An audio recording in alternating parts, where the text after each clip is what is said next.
11वें अध्याय के आरंभ में श्री चाणक्य कहते हैं कि दान देने का स्वभाव, मधुर वाणी, धैर्य और उचित की पहचान, ये चारों बातें अभ्यास से नहीं आती।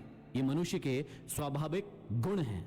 ईश्वर के द्वारा ही ये गुण प्राप्त होते हैं। जो व्यक्ति इन गुणों का उपयोग नहीं करता, वह ईश्वर के द्वारा दिए गए वरदान की उपेक्षा ही करता है और दुर्गुणों को अपनाकर घोर कष्ट भोगता है। आगे समझाते हैं कि जो अपने वर्ग को छोड़कर दूसरों के वर्ग का आश्रय ग्रहण करता है, वह स्वयं ही नष्ट हो जाता है। जो व्यक्ति अपनों का ना हुआ, वह दूसरों का कैसे हो सकता है?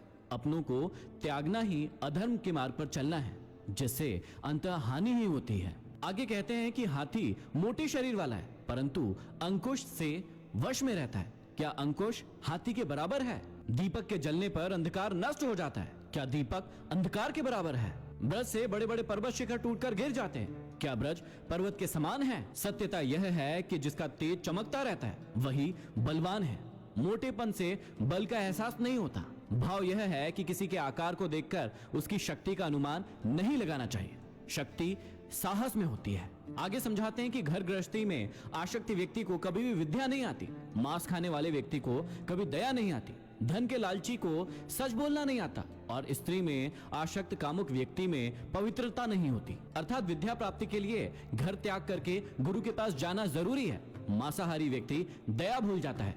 लालची व्यक्ति अपने स्वार्थ के लिए बार बार झूठ का सहारा लेता है और कामुक व्यक्ति सदा स्त्री संभोग में लिप्त रहता है। तब वह पवित्र कैसे हो सकता है? आगे कहते हैं कि जिस प्रकार नीम के वृक्ष की जड़ को दूध और घी से सींचने के बाद भी वह अपनी कड़वाहट नहीं छोड़ता, मृदुल नहीं हो जाता, ठीक उसी प्रकार दुष्ट प्रवृत्ति वाले व्यक्ति को यदि आप सदुपदेश देते हैं, उसके बाद भी उस पर उसका कोई असर नहीं होता। कहने का आशय यह है कि दुष्ट मनुष्य की आदत बन चुके अवगुणों को बदला नहीं जा सकता। आगे कहते हैं कि जिस प्रकार शराब वाला पात्र अग्नि में तपाए जाने के बाद भी शुद्ध नहीं हो सकता, उसी प्रकार जिस मनुष्य के हृदय में पाप और कुटिलता भरी होती है, सैकड़ों तीर्थ स्थान जाने के बाद भी ऐसे मनुष्य पवित्र नहीं हो सकते।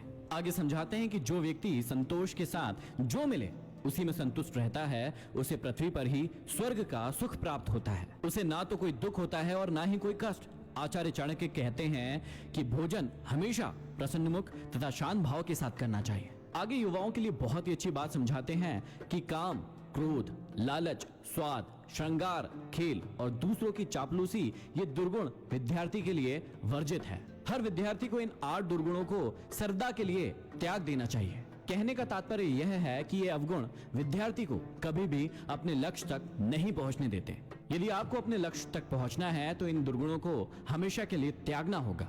आगे कहते हैं कि दूसरों के कार्य में विघ्न डालकर नष्ट करने वाला, घमंडी, स्वार्थी, कपटी, झगड़ालू, ऊपर से कोमल और भीतर से निष्ठुर व्यक्ति जानवर कहलाता है। आगे कहते हैं कि भाग्यशाली लोगों को खाद्य सामग्री और धन धान्य आदि का संग्रह न करके उसे अच्छी प्रकार से दान करना चाहिए। कहते हैं कि दान देने से कर्ण, दैत्यराज बलि और विक्रमादित्य जैसे राजाओं की कीर्ति आज भी बनी हुई है।